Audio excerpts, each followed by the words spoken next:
Alrighty, hello everybody. James Cards FC here with a little quick nighttime upload, at least here in the United States. This will be the first time I'm releasing 2 videos in one day, so congrats to all of you. I wanted to get this one out quickly, and it's called The Case for Harry Kane. I made a really bad take, and I need to correct it. So, without further ado, I think that title pretty much says all I'm going to be talking about this evening, and we'll get into it.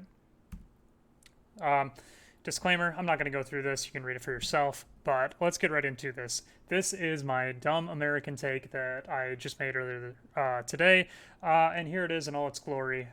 This was in response to somebody in my comments asking me about my thoughts on Harry Kane and investing for the World Cup and what would happen to his prices, and I said this. So, this is the good part of the take. Kane is hard for me to place in terms of expectations. He's somewhere between high and somewhat high expectations, in my opinion. Anything but a semis finish is probably considered a failure by both the soccer universe, outside the hobby, and inside. I still think this is a pretty good take here. If England does not win the tournament or have a semis finish, I think that's probably going to be viewed as a failure. So I don't think this is that bad of a take. Then we'll move into the second part, which got me into some trouble. With that in mind, unless England wins the World Cup with him as a star, I don't see his price is increasing from their pre-tournament highs. I still think this is a good take, and I would back this again. And here is where I got into trouble. This is probably his last chance at hobby relevancy. No World Cup title, no hobby love, I would anticipate. Best player on a semis/second place team doesn't move his market any further, I fear. And this is why I'm making this video. This is completely incorrect. This is a bad take, and I'm going to show you the research and reasons why this is such a bad take. So, let's get into why I'm wrong. Well, it feels like Kane has been around forever. He's still only 28 years old, and barring injury, that gives him at least 2 more World Cups and at least 1 more Euro to win an international trophy for England, which is obviously a massive deal if he can get it done, and he's going to have ample opportunity to do so in a team that should be good enough to win one. So, he will also obliterate England's all-time scoring record. Just look at this. He's already at 49 goals. He needs 4 to pass Wayne Rooney. He's only 28, and yeah, he's going to blow by that and score a lot of goals.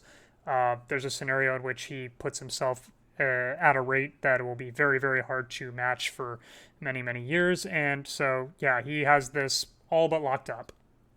And again, a couple factors. Sorry, let me get into this last part here. Last bullet point.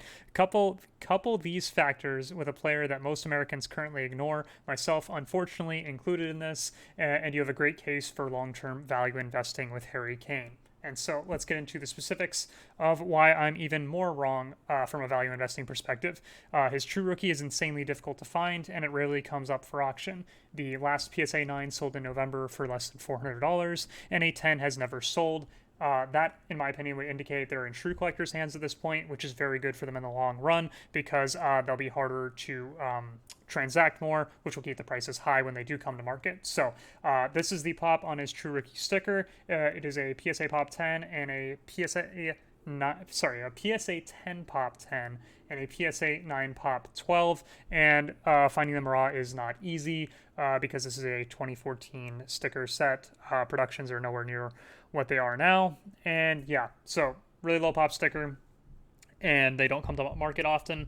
I also took a brief look at his high-end Panini America stuff. This would be things like Prism, and it's also very reasonably priced, which indicates, again, that he has extremely low expectations built into his pricing, at least from an American perspective, which, again, given what he's already accomplished and what he is on the route to accomplish, and couple that with a decent chance at eventually getting an international trophy for England, you have a great case for a good value investment. So, in conclusion, as I say in my disclaimers, at the end of the day, I'm just a dumb American. But more seriously, it's very easy to get caught in narratives in the hobby. I got caught here in one. I didn't do my own research.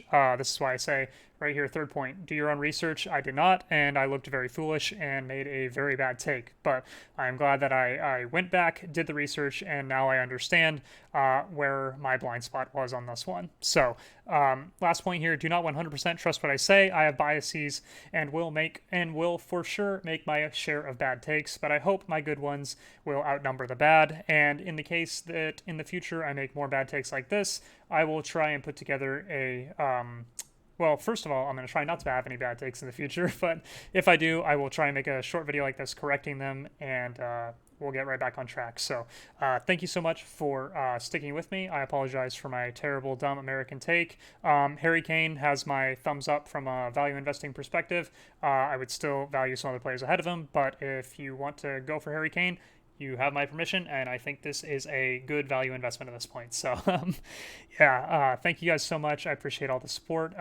We're about to hit 100 subscribers probably by the end of this week, which is pretty crazy considering we just started last week. So really appreciate you guys. Thanks for tuning into this one.